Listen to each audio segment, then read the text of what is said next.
ਸਤਿ ਸ਼੍ਰੀ ਅਕਾਲ, ਤੁਸੀਂ ਦੇਖ ਰਹੇ ਹੋ ਹਮਦਰਦ ਟੀਵੀ ਤੇ ਮੈਂ ਹਾਂ ਤੁਹਾਡੇ ਨਾਲ ਗੁਰਜੀਤ ਕੌਰ। ਸਪਟੈਂਬਰ 2023 ਤੋਂ ਕੈਨੇਡਾ ਤੇ ਇੰਡੀਆ ਦੇ ਰਿਲੇਸ਼ਨਸ ਆਪਸ ਦੇ ਵਿੱਚ ਕੁਝ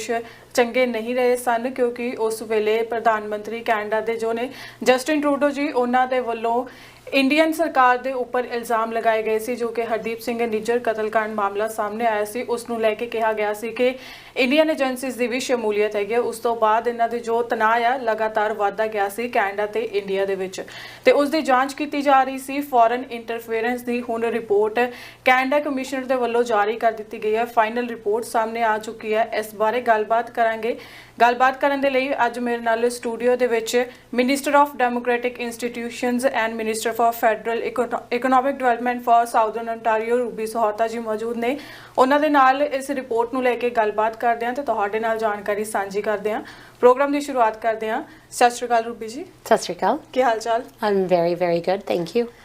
ਤੇ ਮਿਨਿਸਟਰ ਦਾ ਅਹੁਦਾ ਮਿਲਣ ਤੋਂ ਬਾਅਦ ਤੁਸੀਂ ਪਹਿਲੀ ਵਾਰ ਸਾਡੇ ਸਟੂਡੀਓ ਦੇ ਵਿੱਚ ਆਏ ਹੋ, ਤਾਂ ਸਭ ਤੋਂ ਪਹਿਲਾਂ ਮੈਂ ਇਹੀ ਜਾਣਨਾ ਚਾਹੂੰਗੀ ਕਿ ਮਿਨਿਸਟਰ ਜਿਵੇਂ ਤੁਸੀਂ ਬਣੇ ਤਾਂ ਉਸ ਸਮੇਂ ਕੀ ਫੀਲਿੰਗ ਸੀ ਤੁਹਾਡੀ, ਤੇ ਉਸ ਤੋਂ ਬਾਅਦ ਕਿੰਨੀਆਂ ਜ਼ਿੰਮੇਵਾਰੀਆਂ ਵਧੀਆਂ ਨੇ? Of course it's a wonderful feeling, and I'm honored, and I want to thank the Prime Minister for giving me this responsibility. ਜ਼ਿੰਮੇਵਾਰੀਆਂ ਥੋੜੀਆਂ shift ਹੋਈਆਂ ਨੇ। I wouldn't say that ਅੱਗੇ ਵੀ ਮੈਂ ਕਾਫੀ ਬਿਜ਼ੀ ਹੁੰਦੀ ਸੀਗੀ as the chief government whip। ਉਹਦੇ ਵਿੱਚ ਥੋੜੀ ਪਾਰਲੀਮੈਂਟ ਦੇ ਵਿੱਚ ਜ਼ਿਆਦਾ ਡਿਊਟੀਜ਼ ਸੀਗੀਆਂ। ਨਾਓ ਇਸ ਪੋਰਟਫੋਲੀਓਜ਼ ਦੇ ਨਾਲ ਆਊਟਸਾਈਡ ਆਫ ਪਾਰਲੀਮੈਂਟ ਵੀ ਕਾਫੀ ਕੰਮ ਹੈਗਾ ਆ। ਮਤਲਬ ਸਪੈਸ਼ਲੀ ਆਪਣੀ ਜਿਹੜੀ ਫੈਡਰਲ ਇਕਨੋਮਿਕ ਡਿਵੈਲਪਮੈਂਟ ਏਜੰਸੀ ਹੈਗੀ ਆ, ਡਿਫਰੈਂਟ ਬਿਜ਼ਨਸਿਸ ਦੇ ਨਾਲ ਮਿਲਣਾ, ਉਹਨਾਂ ਦੇ ਜੋ ਪ੍ਰੋਜੈਕਟਸ ਹੈਗੇ ਨੇ ਦੇਖਣਾ, ਤੇ ਉਹ ਕਿਸ ਤਰ੍ਹਾਂ ਉਹਨਾਂ ਨੂੰ ਫਾਈਨੈਂਸਿੰਗ ਦਿੱਤੀ ਜਾ ਸਕਦੀ ਹੈਗੀ ਆ ਸੋ ਦੈਟ ਉਹ ਕੰਪੈਟੀਟਿਵ ਹੋ ਸਕਦੇ ਹੈਗੇ ਆ ਆਪਣੇ ਇੰਟਰਨੈਸ਼ਨਲ ਗਲੋਬਲ ਟ੍ਰੇਡ ਦੇ ਵਿੱਚ। That's very very important. ਪਰ ਜੋ ਡੈਮੋਕ੍ਰੈਟਿਕ ਇੰਸਟੀਟਿਊਸ਼ਨਸ ਦਾ ਪੋਰਟਫੋਲੀਓ ਹੈਗਾ ਆ, ਉਹ ਮੇਰੇ ਦਿਲ ਦੇ ਜ਼ਿਆਦਾ ਕਰੀਬ ਹੈਗਾ ਆ, ਕਿਉਂਕਿ since I've been a member of parliament ਮੈਂ ਪ੍ਰੋਸੀਜਰ ਐਂਡ ਹਾਊਸ ਅਫੇਅਰਸ ਦੀ ਕਮੇਟੀ 'ਤੇ ਸੀਗੀ, ਤੇ ਉੱਥੇ ਆਹੀ ਰੈਲਮ ਦੇ ਆਹੀ ਇਸ਼ੂਜ਼ ਤੇ ਮੈਂ ਕੰਮ ਕੀਤਾ ਬਹੁਤ ਸਾਲ। ਮਤਲਬ ਜਿਹੜਾ elections and parliamentary procedure and ਇਹ ਜੋ ਡੈਮੋਕ੍ਰੈਟਿਕ ਇੰਸਟੀਟਿਊਸ਼ਨਸ ਦਾ portfolio I get to see. ਜਿਹੜੀ ਫੋਰਨ ਇੰਟਰਫੇਰੈਂਸ ਦੀ ਰਿਪੋਰਟ ਆ ਉਹ ਮੇਰੇ ਥੱਲੇ ਆਉਂਦੀ ਹੈਗੀ ਆ, ਕਿਉਂਕਿ ਇਹ ਜਿਹੜੀ ਸਾਰੀ ਪਬਲਿਕ ਇਨਕੁਆਇਰੀ ਹੋਈ ਹੈਗੀ ਆ ਉਹਦਾ ਮੈਂਡੇਟ ਇਹੀ ਸੀਗਾ ਵੀ ਆਪਣੀ ਜੋ ਇਲੈਕਸ਼ਨਸ ਹੈਗੀਆਂ ਨੇ ਕੈਨੇਡਾ ਦੇ ਵਿੱਚ ਉਹਨਾਂ ਨੂੰ ਕਿਸ ਤਰ੍ਹਾਂ ਪ੍ਰੋਟੈਕਟ ਕੀਤਾ ਜਾ ਸਕਦਾ, ਐਂਡ ਆਪਣੀ ਜਿਹੜਾ ਪੋਲੀਟੀਕਲ ਸਾਰਾ ਸਿਸਟਮ ਹੈਗਾ ਡੈਮੋਕ੍ਰੈਟਿਕ ਇੰਸਟੀਟਿਊਸ਼ਨਸ ਜਿਹਨੂੰ ਕਹਿੰਦੇ ਹੈਗੇ ਆ, ਲੀਡਰਸ਼ਿਪ ਰੇਸਿਸ ਤੋਂ ਨੋਮੀਨੇਸ਼ਨਸ ਤੋਂ ਲੈ ਕੇ ਐਂਡ ਆਪਣੀ ਪਾਰਲੀਮੈਂਟੇਰੀਅਨਸ ਕਿਸ ਤਰ੍ਹਾਂ ਫੀਲ ਕਰਦੇ ਹੈਗੇ ਆ ਕਿ ਉਹਨਾਂ 'ਤੇ ਕੋਈ ਦਬਾਅ ਜਾਂ ਪ੍ਰੈਸ਼ਰ ਬਾਹਰਲੇ ਮੁਲਕਾਂ ਤੋਂ ਪੈਂਦਾ ਹੈਗਾ ਆ। And that is what the inquiry has looked at. ਡਿਸਇਨਫੋਰਮੇਸ਼ਨ, ਮਿਸਇਨਫੋਰਮੇਸ਼ਨ ਇੱਕ ਬਹੁਤ extremely, I mean, ਇਸ ਇਨਕੁਆਇਰੀ ਦੇ ਵਿੱਚ ਤਾਂ ਕਿਹਾ ਗਿਆ ਹੈਗਾ ਵੀ it's the most important issue for democracies right now। ਸਭ ਤੋਂ ਵੱਡਾ ਚੈਲੰਜ ਹੈਗਾ ਆ, ਕਿਉਂਕਿ ਬਿਲਕੁਲ ਹੀ ਚੇਂਜ ਹੋ ਗਿਆ ਹੈਗਾ ਵੀ ਲੋਕ ਇਨਫੋਰਮੇਸ਼ਨ ਆਪਦੀ ਕਿਸ ਤਰ੍ਹਾਂ ਲੈਂਦੇ ਹੈਗੇ ਆ, ਐਂਡ ਉਹਦੇ ਜਿਹੜੇ ਸੇਫਗਾਰਡਸ ਹੈਗੇ ਨੇ ਉਹ ਆਲਮੋਸਟ ਨਾਨ ਐਗਜ਼ਿਸਟੈਂਟ ਹੈਗੇ ਇਸ ਵਕਤ। ਸੋ ਬਹੁਤ ਹੀ ਫਾਲਸ ਇਨਫੋਰਮੇਸ਼ਨ ਲੋਕਾਂ ਨੂੰ ਮਿਲਦੀ ਹੈਗੀ ਆ, ਐਂਡ ਉਹਦੇ ਕਰਕੇ ਨੈਰੇਟਿਵ ਡੈਮੋਕ੍ਰੇਸੀਜ਼ ਦੇ ਵਿੱਚ ਬਹੁਤ ਚੇਂਜ ਹੁੰਦਾ। And we need to make sure ਵੀ ਆਪਣੇ ਜਿਹੜੀ ਪਬਲਿਕ ਹੈਗੀ ਆ ਵੈਲ ਇਨਫੋਰਮਡ ਹੈਗੀ ਆ, ਉਹਨਾਂ ਦੀ ਅਵੇਅਰਨੈਸ ਬਹੁਤ ਇੱਕ ਇੰਪੋਰਟੈਂਟ ਫੈਕਟਰ ਹੈਗਾ ਇੱਕ ਫ੍ਰੀ ਐਂਡ ਫੇਅਰ ਡੈਮੋਕ੍ਰੇਸੀ ਦੇ ਵਿੱਚ। ਐਂਡ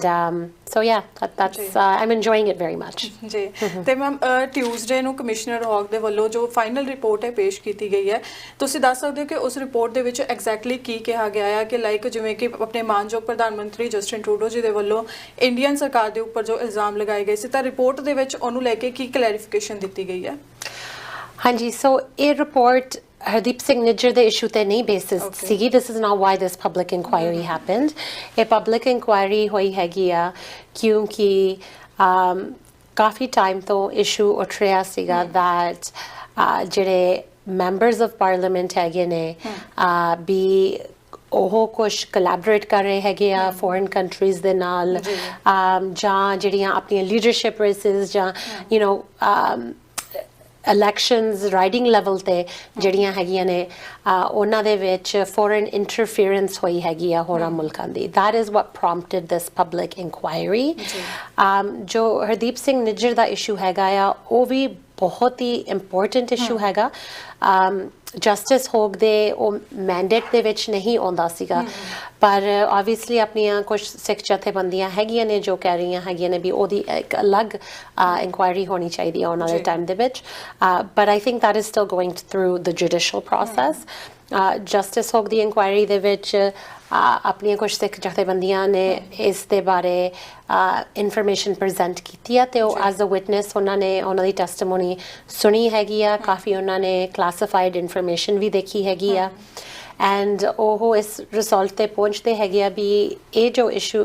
ਇਹ ਜੋ ਇਨਸੀਡੈਂਟ ਜੋ ਮਰਡਰ ਹੋਇਆ ਹੈਗਾ ਆ it's single-handedly the most serious egregious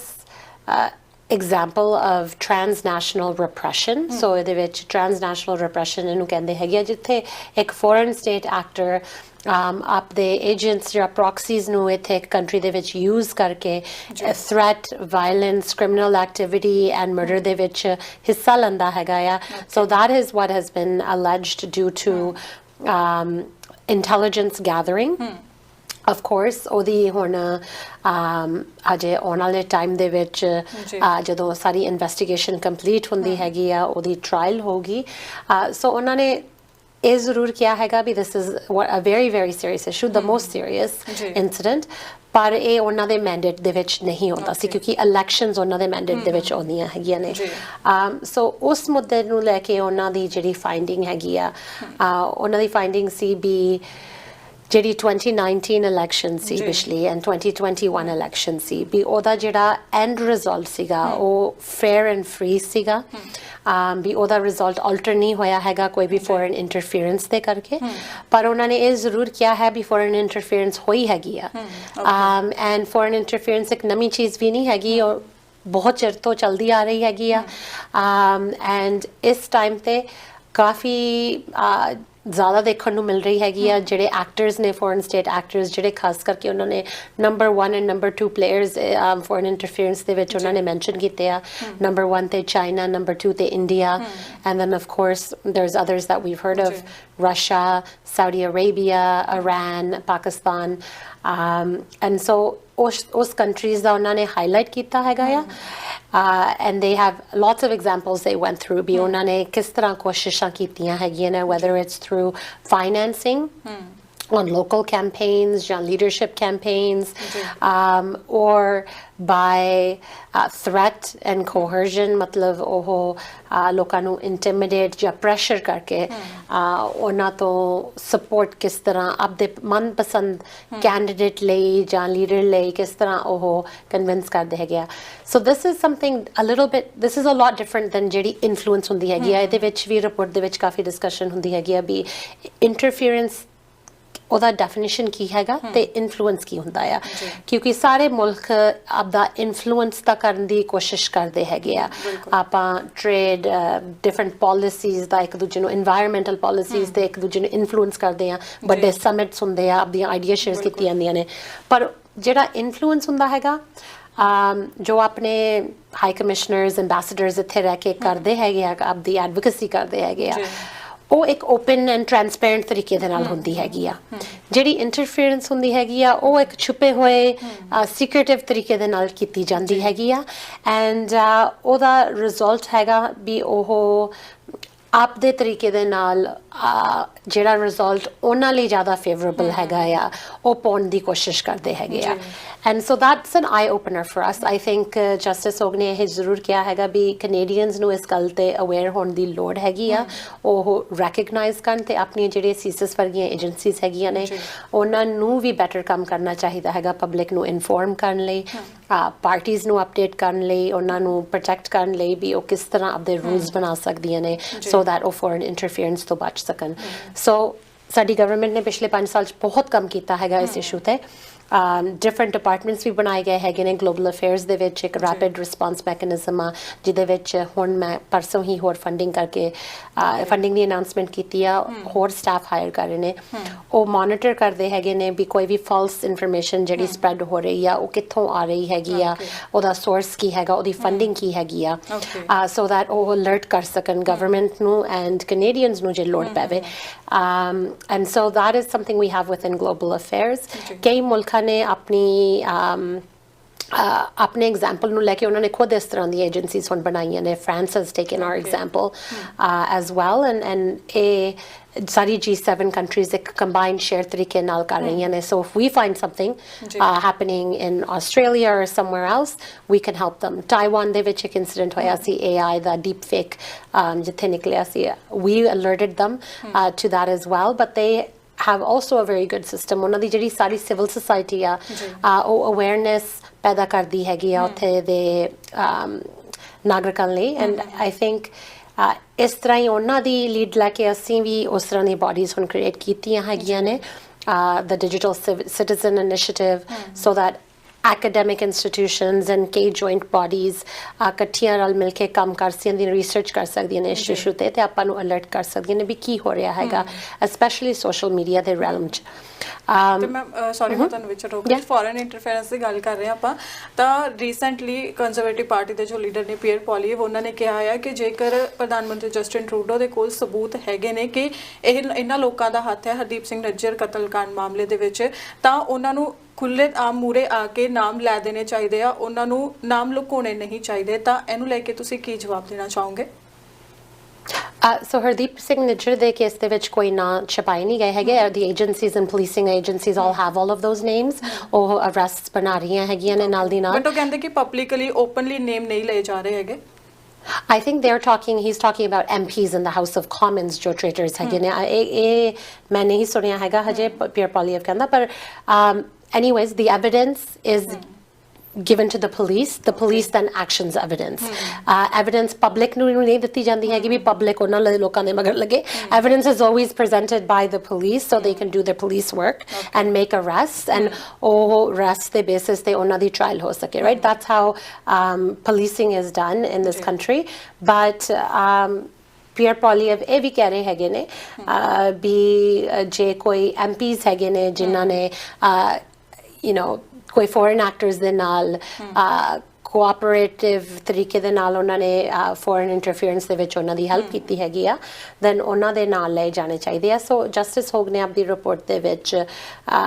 find ਕੀਤਾ ਹੈਗਾ ਵੀ ਕੋਈ ਹਾਊਸ ਆਫ ਕਾਮਨਸ ਦੇ ਵਿੱਚ ਜੋ ਕਰੰਟਲੀ ਸਰਵਿੰਗ ਮੈਂਬਰਸ ਹੈਗੇ ਨੇ ਉਹਦੇ ਵਿੱਚ ਕੋਈ ਟ੍ਰੇਟਰ ਨਹੀਂ ਹੈਗਾ so that was a word she used because Pierre Poilievre ਬਾਰ ਉਹ ਵਰਡ ਯੂਜ਼ ਕਰਦੇ ਸੀਗੇ ਹਾਊਸ ਆਫ ਕਾਮਨਸ ਉਹਨਾਂ ਦੀ ਇੱਕ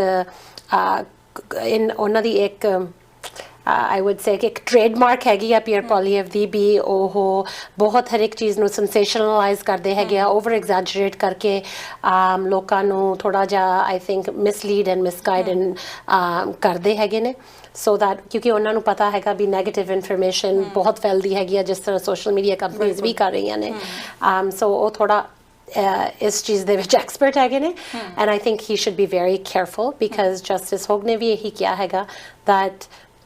ਜਦੋਂ ਕਲਾਸੀਫਾਈਡ ਇਨਫੋਰਮੇਸ਼ਨ ਜਾਂ ਇੰਟੈਲੀਜੈਂਸ ਦੇ ਨਾਲ ਜੋ ਲੋਕ ਡੀਲ ਕਰਦੇ ਹੈਗੇ ਆ ਉਹਨਾਂ ਨੂੰ ਬਹੁਤ ਕੇਅਰਫੁਲੀ ਉਸ ਚੀਜ਼ ਤੇ ਗੱਲ ਕਰਨੀ ਚਾਹੀਦੀ ਹੈਗੀ ਆ ਸੋ ਦੈਟ ਉਹ ਵਧਾ ਚੜਾ ਕੇ ਗੱਲ ਨਾ ਹੋਵੇ ਜੋ ਅਸਲੀ ਗੱਲ ਹੈਗੀ ਆ ਉੱਥੇ ਕੀ ਹੋਣੀ ਚਾਹੀਦੀ ਆ ਐਂਡ ਜਸਟਿਸ ਹੋਗ ਨੇ ਇਹ ਵੀ ਕਿਹਾ ਹੈਗਾ ਵੀ ਪੀਅਰ ਪੋਲੀਵ ਨੂੰ ਆਪਣੀ ਸਿਕਿਉਰਿਟੀ ਕਲੀਅਰੈਂਸ ਲੈ ਲੈਣੀ ਚਾਹੀਦੀ ਆ ਸਾਰੇ ਲੀਡਰਸ ਨੂੰ ਲੈਣੀ ਚਾਹੀਦੀ ਆ ਬਾਕੀ ਸਾਰੇ ਲੀਡਰਸ ਨੇ ਲੈ ਲਈ ਉਹ ਹੀ ਰਹਿੰਦੇ ਹੈਗੇ ਆ ਕਿਉਂਕਿ ਜੇ ਉਹ ਨਹੀਂ ਲੈਂਦੇ so that public can better understand ਵੀ ਉਹਦਾ ਕੀ ਰਿਜ਼ਲਟ ਹੈਗਾ ਆ ਜੇ ਉਹ ਨਹੀਂ ਲੈਂਦੇ ਜਿਹੜੀ ਇੰਟੈਲੀਜੈਂਸ ਆਪਣੀ ਏਜੰਸੀਜ਼ ਕੋਲ ਹੈਗੀਆਂ ਨੇ ਉਹ ਉਹਨਾਂ ਦੇ ਨਾਲ ਨਹੀਂ ਸ਼ੇਅਰ ਕਰ ਪਾ ਰਹੇ ਹੈਗੇ ਸੋ ਜਸਟਿਸ ਹੋਗ ਹੈਜ਼ ਸੈਡ ਵੀ ਠੀਕ ਹੈ ਕੋਈ ਟ੍ਰੇਟਰਸ ਸ਼ਾਇਦ ਨਹੀਂ ਹੋਣਗੇ ਜਿਹੜੇ ਇੱਕ ਕੰਕਲੂਸਿਵ ਤਰੀਕੇ ਦੇ ਨਾਲ ਉਹ ਪ੍ਰੂਵ ਕਰ ਸਕਣ ਵੀ ਇਹ ਲੋਕਾਂ ਨੇ ਜਾਣ ਬੁੱਝ ਕੇ ਜੋ ਕੰਮ ਕੀਤਾ ਹੈਗਾ ਪਰ ਉਹ ਕਹਿੰਦੀ ਕੰਸਰਨਿੰਗ ਬਿਹੇਵੀਅਰ ਜ਼ਰੂਰ ਹੈਗਾ ਵੀ ਕੁਛ ਮੈਂਬਰਸ ਆਫ ਪਾਰਲੀਮੈਂਟ ਹੈਗੇ ਨੇ ਐਂਡ ਕੁਛ ਫਾਰਮਰ ਮੈਂਬਰਸ ਜਾਂ ਹੋਰ ਲੋਕ ਹੈਗੇ ਨੇ ਜਿਹੜੇ ਜਿਨ੍ਹਾਂ ਦੀ ਇਨਫੋਰਮੇਸ਼ਨ ਜੇ ਇੱਕ ਲੀਡਰ ਕੋਲ ਹੋਵੇ ਦੈਨ ਉਹ ਕੋਈ ਨਾ ਕੋਈ ਐਕਸ਼ਨ ਲੈ ਸਕਦੇ ਹੈਗੇ ਆ ਉਸ ਬੰਦੇ ਦੀ ਬਿਹੇਵੀਅਰ ਨੂੰ ਮੋਨੀਟਰ ਕਰ ਸਕਦੇ ਆ ਵਾਰਨਿੰਗਸ ਦੇ ਸਕਦੇ ਹੈਗੇ ਆ ਜਾਂ you know, ਰੱਬ ਨਾ ਕਰੇ that ਇਸ ਤਰ੍ਹਾਂ ਦਾ ਸਿਚੁਏਸ਼ਨ ਹੁੰਦਾ ਹੈਗਾ ਵੀ ਉਹਨਾਂ ਦੀ ਜਿਹੜੀ ਰਿਲੇਸ਼ਨਸ਼ਿਪ ਕਿਸੇ ਹੋਰ ਫੋਰਨ ਕੰਟਰੀਜ਼ ਦੇ ਨਾਲ ਹੈਗੀ ਆ ਉਹ ਇਸ ਤਰ੍ਹਾਂ ਦੀ ਹੋਵੇ ਤੇ ਤੁਸੀਂ ਉਹ ਦੂਸਰੇ ਦਿਨ ਉਹਨਾਂ ਨੂੰ ਜਾ ਕੇ ਕੋਈ ਕੈਬਨਿਟ ਮਿਨਿਸਟਰ ਬਣਾ ਦਮੋ ਜਾਂ ਕੋਈ ਇਸ ਤਰ੍ਹਾਂ ਦੇ ਪੋਰਟਫੋਲੀਓ 'ਚ ਉਹਨਾਂ ਨੂੰ ਜੌਬ ਦੇ ਦਮੋ ਜਿਹਦੇ ਵਿੱਚ ਕੈਨੇਡਾ ਲਈ ਇੱਕ ਥ੍ਰੈਟ ਐਂਡ ਖਤਰਾ ਬਣ ਸਕਦਾ ਹੈਗਾ ਆ because what foreign states want is be ਉਹਨਾਂ ਦੇ ਪੱਖੀ ਗੱਲ ਹੋਵੇ ਉਹਨਾਂ ਦੀ ਕੰਟਰੀ ਦੇ ਪ੍ਰੋ ਗੱਲ ਹੋਵੇ if you are a member of Parliament of Canada, you should be first and foremost looking at Canada's interest, and of course we work with other countries. As kise de interests, you know, if we have shared interests, we'll work on those things. But if Canadians know, you know, just Hardeep Singh Nijjar de case de vich dekhya hega ya, which is the worst example. But if there are ways that you're going to end up undermining Canadian rule of law, Canadian democracy, then that is a big problem. And that's why a security clearance is very necessary, kyunki party level te tusi candidates nu refuse vi kar sakde hege. And there's lots of things that parties can do. And ਜਿਹੜੀ ਹੁਣ leadership race liberal party of Canada ਦੀ ਵੀ ਹੋ ਰਹੀ ਆ ਜੋ ਅਸੀਂ ਇੱਕ ਕੁਝ ਸਾਲ ਪਹਿਲਾਂ ਸਾਈਟ ਟਾਸਕ ਫੋਰਸ ਇੱਕ ਸਿਕਿਉਰਿਟੀ ਇੰਟੈਲੀਜੈਂਸ ਟਾਸਕ ਫੋਰਸ ਹੈਗੀ ਆ ਸਾਰੇ ਸਿਕਿਉਰਿਟੀ ਹੈਡਸ ਉਸ ਟਾਸਕ ਫੋਰਸ ਤੇ ਹੈਗੇ ਉਹ ਬਰੀਫ ਕਰਦੇ ਹੈਗੇ ਆ the liberal party of Canada is getting updates regularly from them and ਉਸ ਦੇ ਹਿਸਾਬ ਦੇ ਨਾਲ ਉਹ ਆਪਦੇ ਰੂਲਸ ਚੇਂਜ ਕਰ ਰਹੇ ਹੈਗੇ ਆ ਤੇ ਕਈ ਚੀਜ਼ਾਂ ਮੋਨੀਟਰ ਕਰ ਰਹੇ ਹੈਗੇ ਆ ਇਹ ਸਾਰੇ ਪਾਰਟੀਜ਼ ਲਈ ਅਵੇਲੇਬਲ ਆ ਤੁਸੀਂ ਨਿਊ ਲੀਡਰ ਦੀ ਗੱਲ ਕੀਤੀ ਉਹ ਇਲੈਕਸ਼ਨਸ ਨੇ ਜਿਹੜੀਆਂ ਹੋਣ ਜਾ ਰਹੀਆਂ ਨੇ ਨਿਊ ਲੀਡਰ ਦੀਆਂ ਤਾਂ ਤੁਹਾਨੂੰ ਕੀ ਲੱਗਦਾ ਕਿ ਕੌਣ ਨਿਊ ਲੀਡਰ ਹੋਏਗਾ ਲਿਬਰਲ ਪਾਰਟੀ ਦਾ ਦੇਖੋ ਮੈਂ ਤਾਂ ਓਪਨਲੀ ਆਲਰੇਡੀ ਐਂਡੋਰਸਮੈਂਟ ਦੇ ਚੁੱਕੀ ਹੈਗੀ ਆ ਮਿਸਟਰ ਮਾਰਕ ਕਾਰਨੀ ਲਈ ਪਰ ਕੌਣ ਹੋਏਗਾ ਕੌਣ ਨਹੀਂ ਹੋਏਗਾ ਉਹ ਤਾਂ ਟਾਈਮ ਹੀ ਦੱਸੂਗਾ so on March 9th leadership ਦੀ ਜਿਹੜੀ final results ਨੇ ਉਹ ਨਿਕਲਣਗੇ and then we'll have to wait until then to see but different members of parliament different organizers on the ground ਉਹ different candidates ਨੂੰ support ਕਰਦੇ ਹੈਗੇ ਆ ਮੇਰੇ ਖਿਆਲ ਦੇ ਵਿੱਚ ਮਿਸਟਰ ਕਾਰਨੀ ਦੀ ਜੋ experience ਹੈਗੀ ਆ ਉਹ ਬਹੁਤ ਹੀ ਇਸ ਤੋਂ ਹਾਇਰ ਲੈਵਲ ਦੀ ਐਕਸਪੀਰੀਅੰਸ ਤੁਹਾਨੂੰ ਮਿਲ ਨਹੀਂ ਸਕਦੀ ਹੈਗੀ economics ਦੇ ਵਿੱਚ and I think Canadians right now are saying that Canada really needs a strong leader that can steer our economy in the right direction especially ਜੇ ਆਉਣ ਵਾਲੇ ਟਾਈਮ ਦੇ ਵਿੱਚ US government tariffs ਲਾਉਂਦੀ ਹੈਗੀ ਹੈ Canadian products ਤੇ then that will be an issue ਜਿਹਦਾ impact eventually Canadians and Canadian businesses ਨੂੰ feel ਹੋਊਗਾ and I think he would be the person who would know how to make the right policies to deal with that ਕਿਉਂਕਿ ਜਦੋਂ ਵੀ ਇਸ ਤਰ੍ਹਾਂ ਦੇ ਕੋਈ ਵੱਡੇ problems ਆਏ ਹੈਗੇ ਨੇ ਉਹਨਾਂ ਨੂੰ ਹਾਇਰ ਕੀਤਾ ਗਿਆ ਹੈਗਾ conservative prime ministers ਉਹਨਾਂ ਨੂੰ ਹਾਇਰ ਕਰਦੇ ਰਹੇ ਹੈਗੇ ਨੇ so it's not even a party thing ਇੱਥੇ Mr. Harper ਨੇ hire Prime Minister Harper former Prime Minister Harper ਨੇ ਵੀ ਉਹਨਾਂ ਨੂੰ ਹਾਇਰ ਕੀਤਾ ਸੀ UK ਦੇ ਵਿੱਚ ਵੀ and so I think he has the skill needed and I think he's very serious ਜਿਸ ਤਰ੍ਹਾਂ ਮੈਂ ਪਹਿਲਾਂ ਕਿਹਾ ਹੈਗਾ ਵੀ Pierre Poilievre ਥੋੜਾ ਜਿਹਾ ਹਰ ਇੱਕ ਚੀਜ਼ ਦਾ ਮਜ਼ਾਕ ਉਡਾਉਂਦੇ ਹੈਗੇ ਨੇ ਸਲੋਗਨਸ ਦਿੰਦੇ ਹੈਗੇ ਆ ਕੋਈ ਅਸਲੀ policies ਨਹੀਂ put forward ਕਰ ਰਹੇ and Mark Carney is a very serious person and I think he'll take his job very very seriously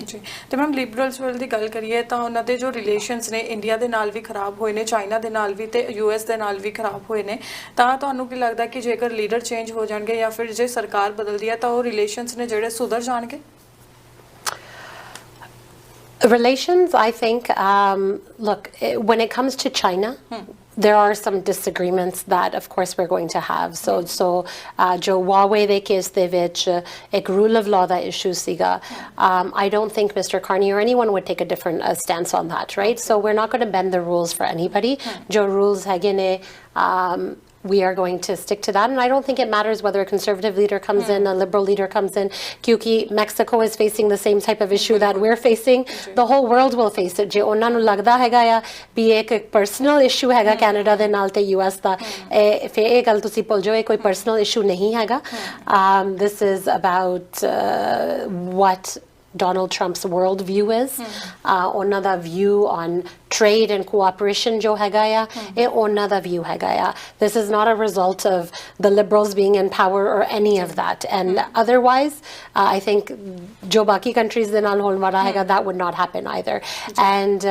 ਬਾਕੀ ਮੁਲਕਾਂ ਨਾਲ ਤਾਂ ਇਸ ਤੋਂ ਵੀ ਜ਼ਿਆਦਾ ਟੈਰਿਫ ਲਾਉਣ ਦੀ ਗੱਲ ਕੀਤੀ ਜਾ ਰਹੀ ਹੈਗੀ ਆ right so ਪਿਛਲੀ ਵਾਰ ਵੀ ਜਦੋਂ ਅਸੀਂ in power ਸੀਗੇ 2017 ਦੇ ਵਿੱਚ we renegotiated ਜੋ ਆਪਣਾ free trade agreement NAFTA ਸੀਗਾ. We got a good deal for Canada at that time, a very good deal. And ਉਹ Donald Trump ਦੀ leadership ਥੱਲੇ ਹੋਇਆ ਸੀ. I think ਕਿਤੇ ਨਾ ਕਿਤੇ ਉਹਨਾਂ ਨੂੰ feel ਹੁੰਦਾ ਹੈਗਾ ਮੈਂ ਥੋੜੀ ਜ਼ਿਆਦਾ ਵਧੀਆ deal ਦੇ ਚੁੱਕੀ ਆ Canada ਨੂੰ. But I think that's because we had really good negotiators and we got a very good deal back for Canada again. So I truly believe we'll get a good deal again. ਇਹ ਕੁਝ pressure tactics ਹੈਗੇ ਨੇ ਕਿਉਂਕਿ ਇਹ ਜਿਹੜੀ renegotiated agreement ਸੀ ਇਹ 2026 ਦੇ ਵਿੱਚ sunset ਹੋਗੀ